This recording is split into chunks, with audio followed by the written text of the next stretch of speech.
5월 29일 오늘의 말씀은 창세기 49장 16절에서 33절입니다.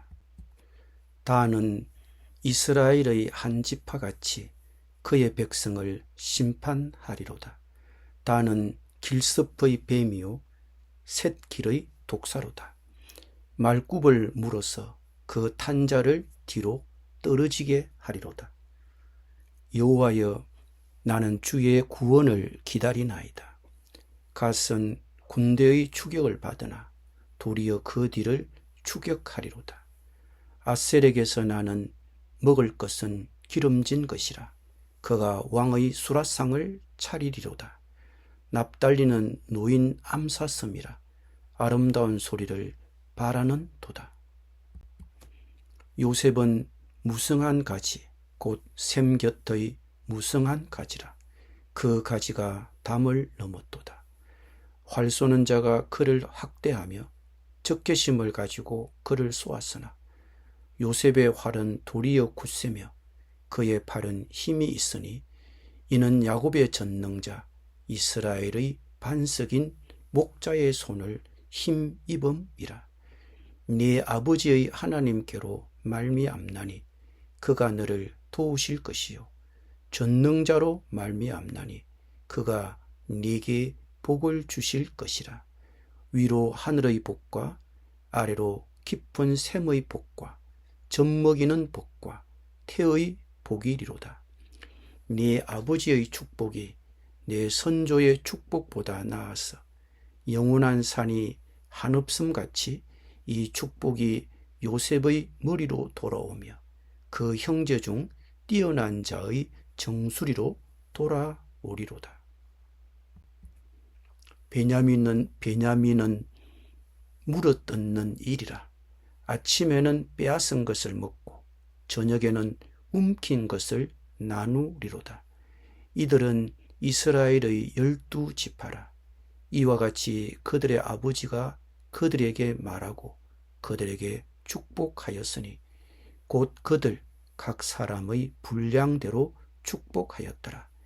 그가 그들에게 명하여 이르되 내가 내 조상들에게로 돌아가리니 나를 헷사람 에브론의 밭에 있는 굴에 우리 선조와 함께 장사하라.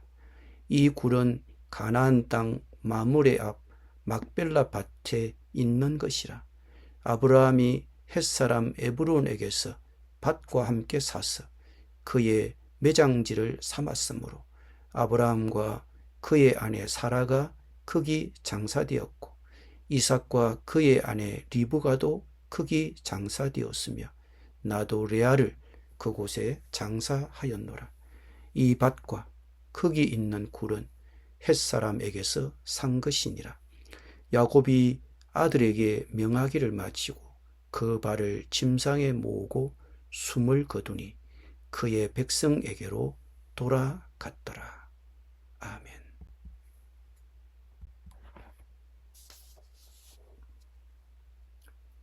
단이라는 이름은 재판관, 사사를 의미하며 단 지파 출신으로 가장 잘 알려진 이스라엘의 대표적인 사사는 삼손입니다. 그러나 성경에는 또한 단 지파가 길을 가로막는 뱀이 될 것이라는 훨씬 더 부정적인 내용도 기록되어 있습니다. 단 지파는 후에 우상 숭배와 여호와에 대한 반역에 앞장서게 됩니다. 단 지파는 정의를 행하도록 되어 있었지만 길가의 뱀처럼 배신을 택했습니다. 사사시대에 우상 숭배가 본격적으로 나타난 것은 단 지파 때문이었습니다. 야곱은 이 시점에서 주님의 구원을 간구하며 여호와여 내가 주의 구원을 기다리나이다라고 말합니다. 이는 단 지파의 구원이 더디게 올 것임을 암시하는 것일 수도 있고 단순히 야곱의 모든 아들들이 주님의 오심과 구원을 간절히 바라는 마음일 수도 있습니다. 어쩌면 여러분도 야곱처럼 방황하는 아들이나 딸을 둔 부모일지도 모릅니다. 그러면 이 기도에 훨씬 공감할 수 있을 것입니다. 때로는 주님께서 사람의 마음을 바꾸시는데 예상보다 훨씬 오랜 시간이 걸리기도 합니다. 하지만 포기하지 말고 그들의 구원을 위해 기도하며 하나님을 신뢰하십시오. 또한 이 말씀은 모든 믿는 자들에게도 적용될 수 있습니다. 우리 모두는 주님의 구원, 주님의 재림을 기다립니다. 그분이 오시면 그분을 아는 모든 사람에게 궁극적이고 영원한 구원이 임할 것입니다. 주 예수여, 어서 오시옵소서. 야곱은 갓 지파가 침략당하고 짓밟힐 것이라고 예언했습니다. 예레미야 시대에 암몬 자손들이 와서 갓 지파를 점령하고 그 성읍들에 정착한 것을 볼 수 있습니다. 그러나 다행히도 갓 지파의 이야기는 여기서 끝나지 않습니다. 그들은 결국 승리할 것입니다. 이것이 바로 하나님의 많은 자녀들에게 주어진 축복입니다. 싸워서 겉으로는 지는 것처럼 보일지라도 결국에는 승리하는 것입니다. 죄와 싸우거나 그리스도를 위해 영혼을 구원하려 애쓰시는 여러분, 많은 실망 속에서도 그분은 마지막에 승리하실 것이라는 이 확신을 붙잡을 수 있으시기를 바랍니다.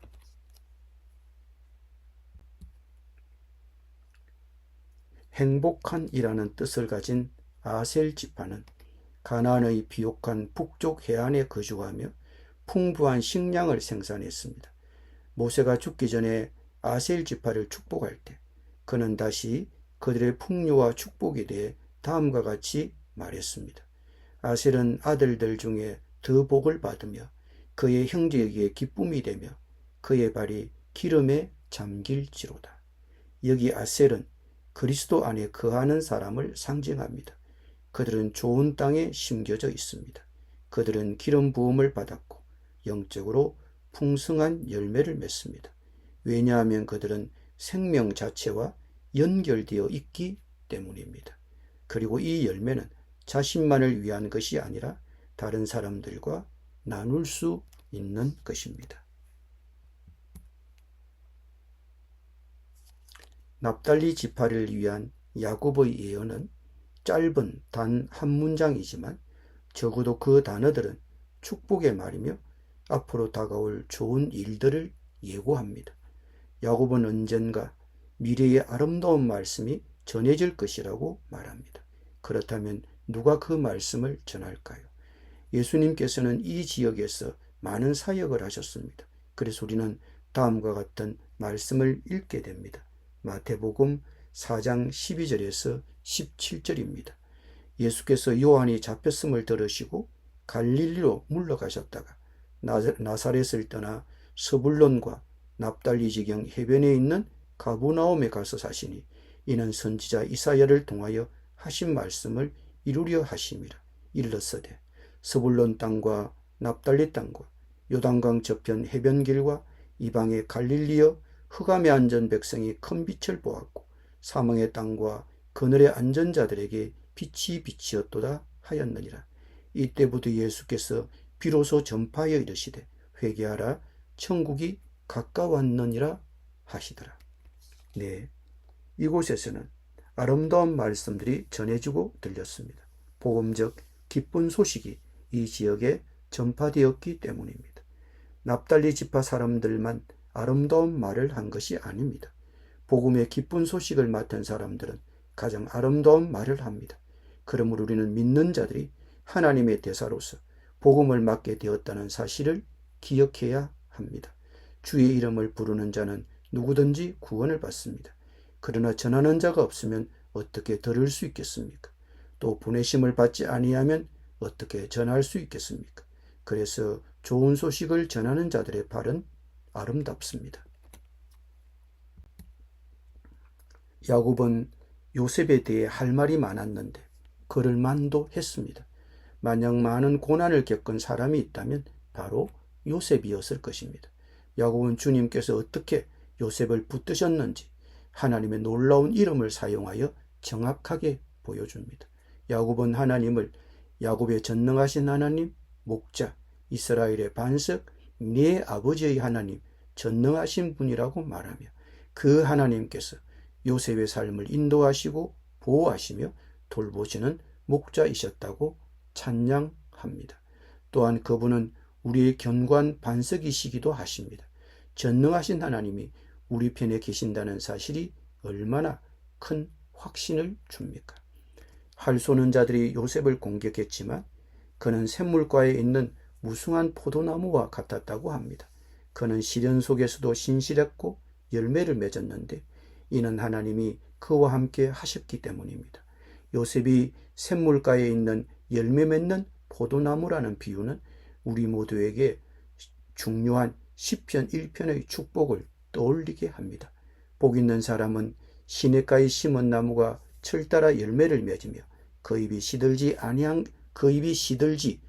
같으니 하는 일마다 잘 될 것입니다. 마지막으로 야곱의 막내 아들 베냐민의 이야기가 나옵니다. 그는 먹이를 개걸스럽게 먹어치우지만 전리품을 나누는 굶주린 늑대로 묘사됩니다. 베냐민 집안은 뛰어난 전투력으로 유명해졌습니다. 솔직히 말해서 그들은 함부로 건드릴 수 없는 존재였습니다. 베냐민 지파는 용맹한 전사 지파로서 끊임없이 정복하고 전리품을 나누었습니다. 어떤 이들은 베냐민 지파가 모든 지파 중에서 가장 용감하고 호전적인 지파였다고 말합니다. 그렇다면 베냐민 지파의 후손은 누구였을까요? 여러 사람을 꼽을 수 있지만 모든 반대에도 불구하고 결코 포기하지 않고 주님을 위해 용감하게 싸운 사람 바로 사도 바울일 것입니다. 이는 우리에게 주님 안에서 강인해야 하며 반대에 쉽게 흔들리거나 낙담하지 말아야 함을 일깨워 줍니다. 바라건대 여러분은 실제 전쟁이나 전투에 참여할 일이 없기를 바랍니다. 하지만 이 세상의 삶 또한 여러모로 전쟁과 같습니다. 주님 안에서 강하십시오. 여러분은 분명 반대에 직면하게 될 것입니다. 그러므로 주님의 도우심으로 베냐민 지파와 같은 강인한 정신을 발휘하여 쉽게 흔들리지 마십시오. 야곱은 이 세상을 떠나기 전 아들들 각자에게 합당한 축복을 내렸습니다. 어떤 아들은 칭찬을 받았고 어떤 아들은 책망이나 교정을 받았습니다.